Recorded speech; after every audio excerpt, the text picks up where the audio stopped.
उत्तर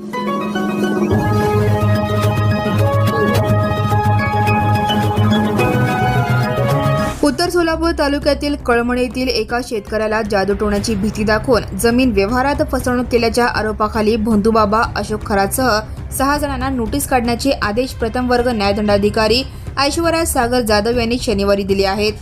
याबाबत शेतकरी राजाराम रामचंद्र बनसोडे यांनी दाखल केलेल्या खासगी फिर्यादीत हा आदेश देण्यात आला। फिर्यादीनुसार आरोपी अशोक खरात यांनी जादूटोणा व अंधश्रद्धेचा आधार घेऊन बनसोडे यांना धमकावले। त्यांची 11 एकर 8 गुंठे शेतजमीन कमी किमतीत लाटली। त्यानंतर तीच जमीन खोटी फळबागायत दाखवून कोट्यावधी रुपयांना विकण्यात आली, असा गंभीर आरोप करण्यात आला आहे।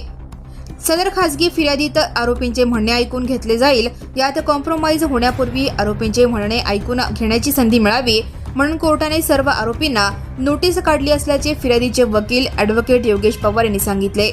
न्यायालयाच्या आदेशामुळे हे प्रकरण पुढील सुनावणीच्या टप्प्यात पोहोचले आहे। Now and press the bell icon. Never miss a